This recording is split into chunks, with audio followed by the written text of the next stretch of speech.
हाय दोस्तों, नमस्कार। मेरा यूट्यूब चैनल अपना एजुकेशनल में आपका स्वागत है।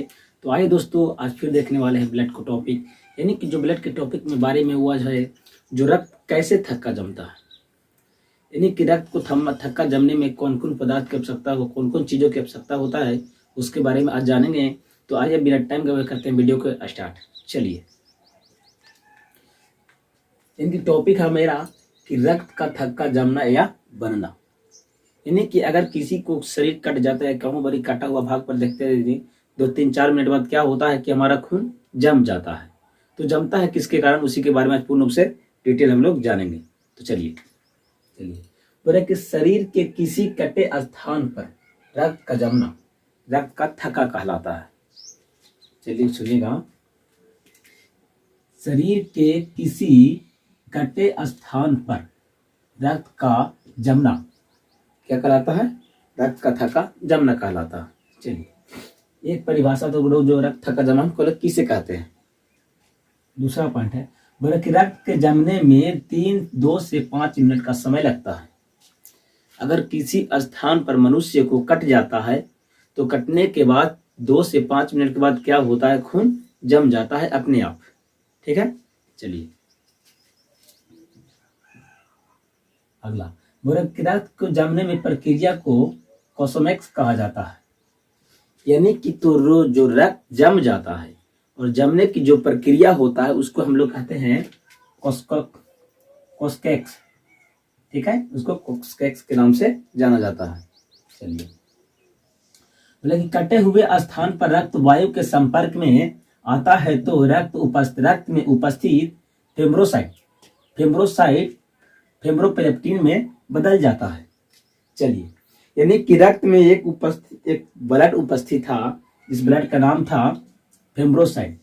फेम्ब्रोसाइट एक प्लेटलेस है, जिसका टेक्निकल नाम फेम्ब्रोसाइट था, याद होगा।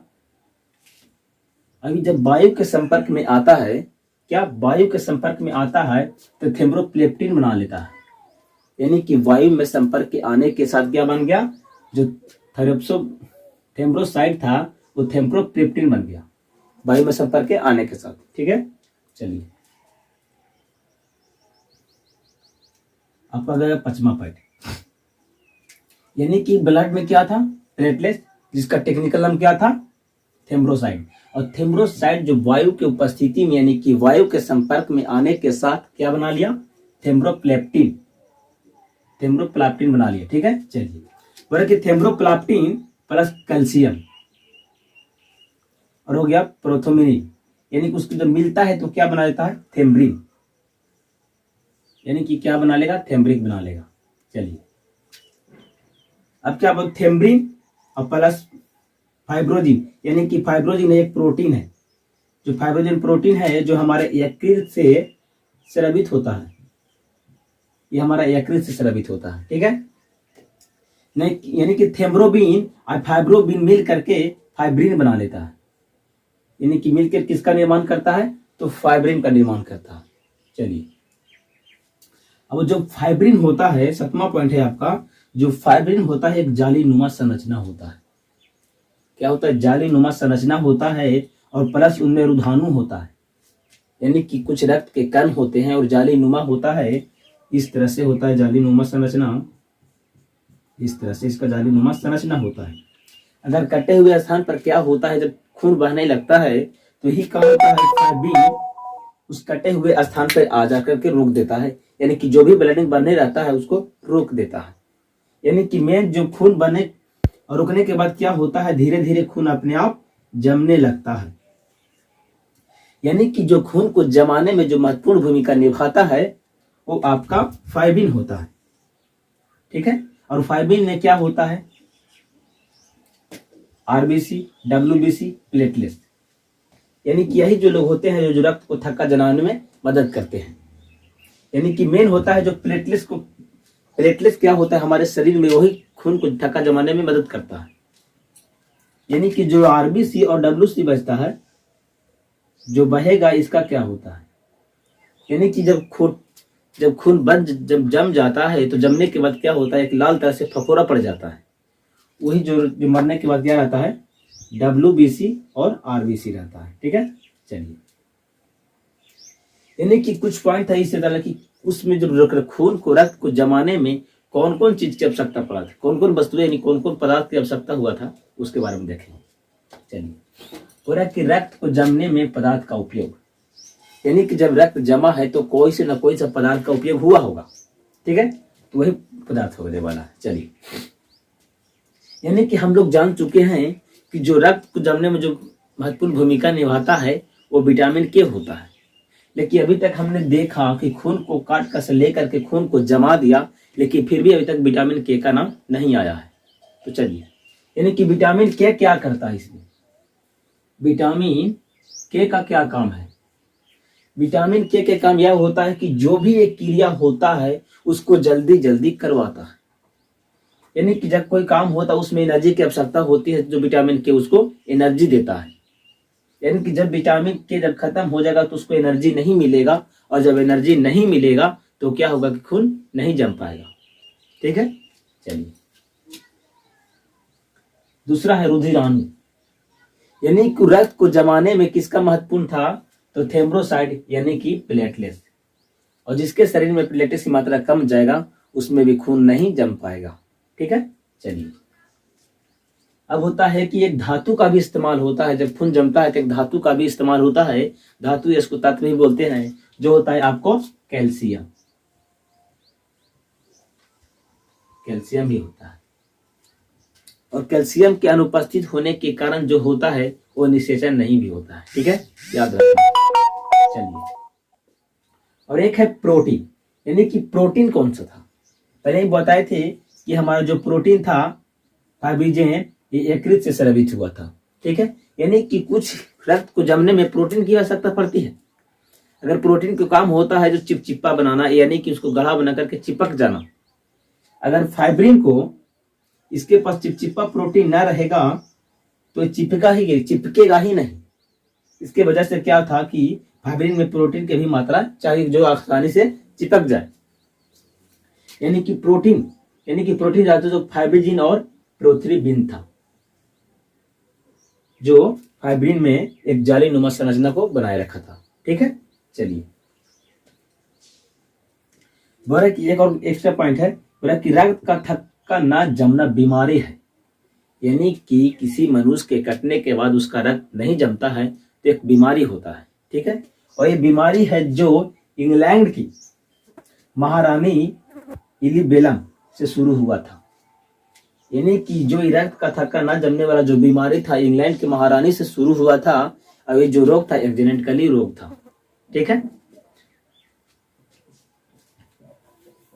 चलिए, इसको हम लोग हीमोफीलिया के नाम से जानते हैं, यहाँ पर हमने लिख देते हैं,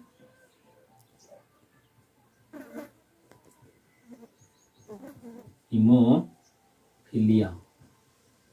चलिए, हीमोफीलिया के नाम से कौन जानता है, जो रक्त को थक्का नहीं जमता है। ये सबसे पहले इंग्लैंड की महारानी एलिजाबेथ से शुरू हुआ था, जो एक जेनेटिकली रोग था। चलिए, यानी कि ये पूरा क्रिया था कि ये बोल रहा है कि हम रक्त को जमाएंगे, ठीक है, लेकिन उसी तरह से एक रक्त में होता है, एक होता है हेपरिन, यानी कि हेपरिन नामक एक द्रव्य होता है, वो बोलता है कि आप लोग खून जमाइएगा तो हम खून को नहीं जमने देंगे। यानी कि ये क्या था, ये सारे मिलकर के क्या कर रहे थे, खून को जमा रहे थे, लेकिन हेपरिन ने बोला कि हम खून को नहीं जमने देंगे, तो क्या होगा। चलिए, यानी कि बोलेगा कि हम जमने नहीं, ये सबसे ताकतवर होता है, इस चारों पर क्या होता है, हेमोग्लोबिन प्रभावित पड़ जाते हैं, यानी कि चारों को चाप देता है, तब क्या होता है, देखिए क्या होगा। चलिए, यानी कि हेपरिन जब कटता है तो क्या होता है, जो ब्लडिंग क्रिया होता है कटने के बाद होता है वो कहाँ निकल जाता है, बाहर, और जैसा ही हेपरिन को वायु के संपर्क में मिलेगा ऐसा ही इसका क्या हो जाएगा, मृत्यु हो जाएगा। यानी कि जो हेपरिन है इसकी वायु नहीं चाहिए, वायु नहीं चाहिए, यानी कि जैसा ही हेपरिन को वायु मिलेगा इसका वैसा ही मृत्यु हो जाएगा। जब इसका मृत्यु हो जाएगा तो वह क्या होगा, चारों मिलकर के खून को जमा देंगे। ठीक है, चलिए अब यहां पर एक और होता है, यानी कि ब्लड के अंदर होता है। और कभी कभी क्या होता है, जो हेपरिन होता है ये काम करना स्थिति छोड़ देता है। ठीक है, चलिए और क्या होगा, रक्त क्या था, रक्त को के को बनाने में महत्वपूर्ण भूमिका निभा रहा था। और यही के क्या करता है कि खून को थक्का जमाने के लिए नस में ही जमा देता है। और जब नस में खून जम जाएगा तो क्या होगा, उसका हमारा ब्लड प्रेशर होता है जो 120/80 का होता है। ठीक है, लिख देते हैं, हमारा जो ब्लड प्रेशर होता है वो 120/80 होता है। और एक नस होता है, एक नस में जिसमें क्या हो रहा कि खून जम गया, यानी कि जम गया तो हमारा 120/80 से जाता है और 80 से लौट कर आता है। यानी किसी तरह से क्या होता है, जब खून जम जाएगा नस में ही तो नस फटने के चांस रहता है, और जिसको हम लोग बोलते हैं हेमरेज के नाम से जानते हैं। ठीक है, हेमरेज सुना होगा कि दिमाग हेमरेज हो गया है। कि ज्यादा करके जो हेमरेज होता है दिमाग में ही होता है, क्योंकि जो दिमाग का जो वेन होता है, जो नस होता है वो बहुत पतला होता है। ठीक है, यानी कि जिसका दिमाग हेमरेज हो गया उसमें विटामिन के कारण हो गया। ठीक है, चलिए तो आज के लिए इतना ही, मिलेंगे नेक्स्ट वीडियो में। अगर मेरा वीडियो आपको थोड़ा सा भी आपको हेल्पफुल लगा होगा तो मेरे चैनल को करना सब्सक्राइब और वीडियो को करना लाइक, अपने दोस्तों तक जरूर फैलाना। थैंक यू सो मच, मिलते हैं नेक्स्ट वीडियो में।